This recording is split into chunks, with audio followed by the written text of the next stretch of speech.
Okay, we're going to be solving equations using function notation. Now, the last example we did, we talked about height and time and how they reference each other. Most of your examples with function notation will look like this. They will give you an equation and they'll say f at x is equal to some equation. I'm going to make something up. Let's just say it's x squared plus 8x minus 2, something like that. What the important part here is I want you guys to get used to looking at this. The f essentially stands for some function. In other words, some equation that has a variable in it. And the bracket is the variable that is inside of the equation. In this example, we use x, which is pretty common for a variable.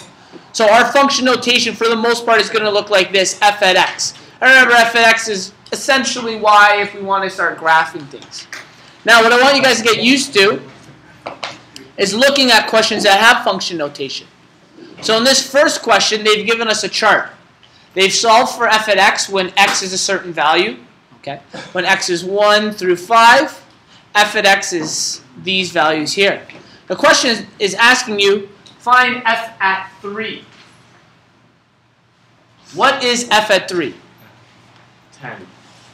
And how do you know that? Because the chart says so. Okay, that's exactly right. F at 3 is 10.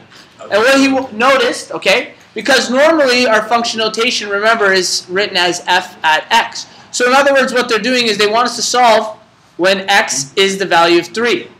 Well, when we look in our chart, when x is 3, our y value is 10. So f at 3 is equal to 10. Very simple, just matching things together.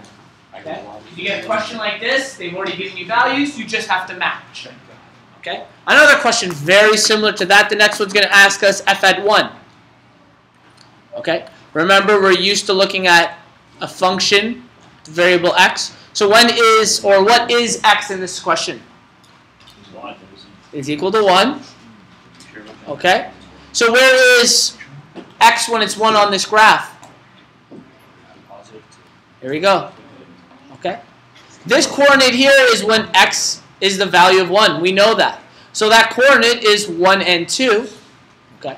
So when f is 1, what is f? Sorry, when x is 1, f at 1 is what value? 2. Okay? So again, we're looking for the number 1. We got that there. And we discovered that the y value at that point is 2. So f at 1 is 2 in those two questions. Okay?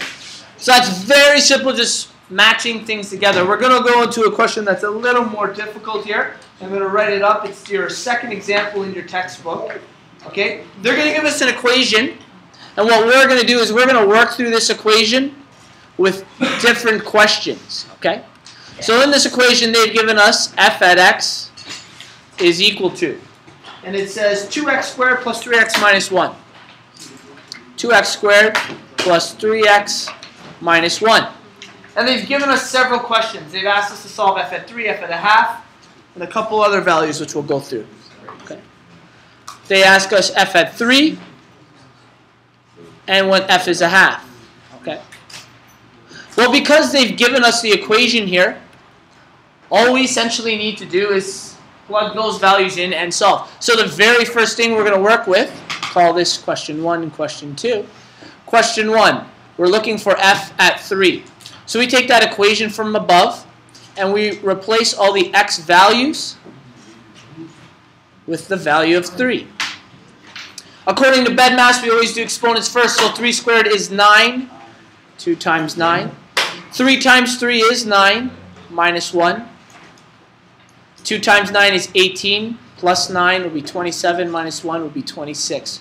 So our final answer for f at 3 is equal to 26. Okay. This will change. Question 2, they're looking for f when it is a half. So we go through that same equation, plugging in these values. Now I know I'm solving it quickly, but really I just want you guys to get used to the process of plugging these values in. So when f is a half, well, a half squared is going to be a quarter. So we're looking at 2 times a fourth. 3 times a half is going to be 3 over 2 minus 1. I'm going to zoom in a little. Okay. 2 times a quarter is going to be 2 over 4, which is also the same as 1/2. So 1/2 plus 1.5 halves, or 3 over 2. And I'm going to change, because I'm working with fractions, I'm going to change my whole value of 1 into a fraction. In order to have a common denominator, what does that fraction have to read? It's going to have to read 2 over 2. Okay? We want the denominator of 2, so we're looking at 2 divided by 2. So now I just have to simply add and subtract fractions. The denominator is going to be 2, and I'm just adding and subtracting the numbers on top. 1 plus 3 is 4, minus 2 is 2. Our final answer would be 1 in this question. Okay? So I know we went through quite a bit there, and we went through it relatively quickly. The first page is simple stuff, just mixing and matching. The second page, remember what I want you to focus on. Don't worry about the actual math so far. You can solve that with a calculator if you had trouble following. But it was just plugging those values in. All we were doing is plugging them in and then following BEDMAS to solve those questions. Okay? 6 minutes. You know what? I'm going to do 2 more, just to show you what they kind of look like, because there are 2 more major questions I want you guys to look at. So we're going to keep going a bit. This will be a bit longer of a video. Okay. That same function, so f at x was equal to 2x squared plus 3x minus 1. Okay. In these 2 examples, a little more difficult, they've given us something else. They've given us f at 5 minus 3. And in the other one, they've given us f at 5 minus f at 4.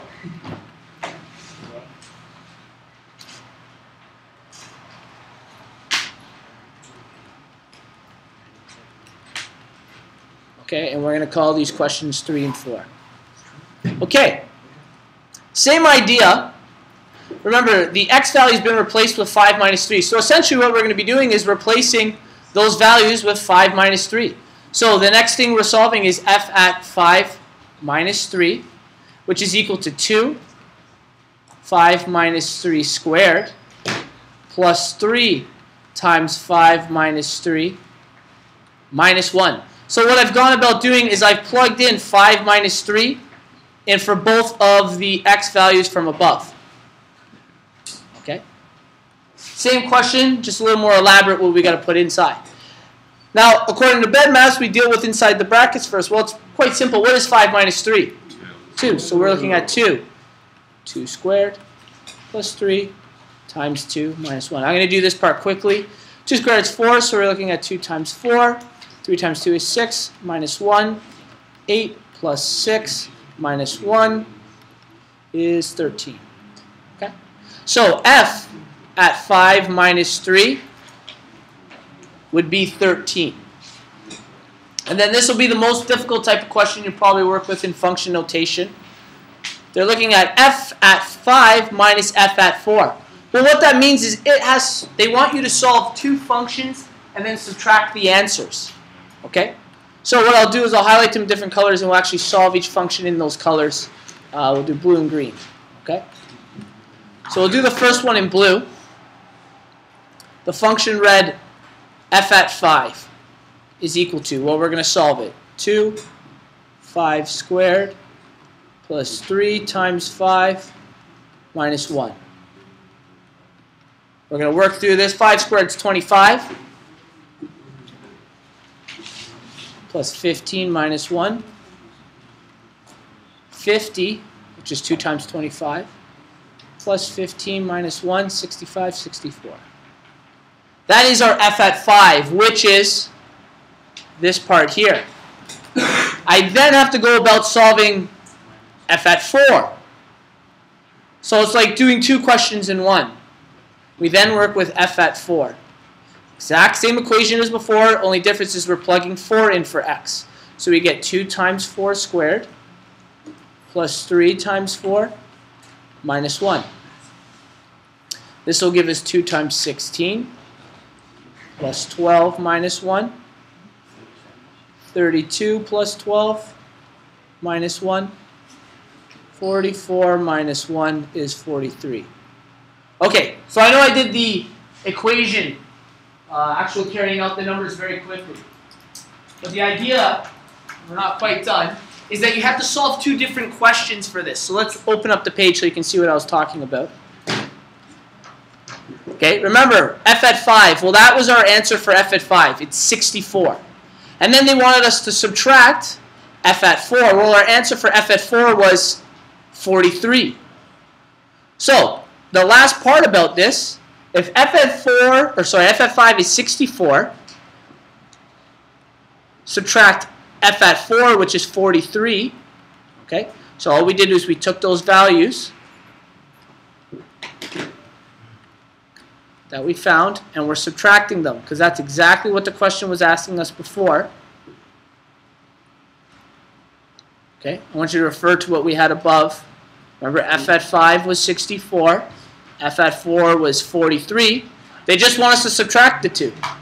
Okay, is equal to what? Well, what's it going to be equal to? 64 minus 43? Anyone know? 21. So, what that you should write at the end should be that f at 5 subtract f at 4 is equal to 21. Essentially, function notation is a simpler way of describing something. So instead of writing out this giant equation, subtract that giant equation again, we just use two symbols. Function with the number 5 in it minus that same function with the number 4 in it is equal to 21. This is the toughest type of question you're going to work with when doing function notation. They can just, this is the simple way. Okay?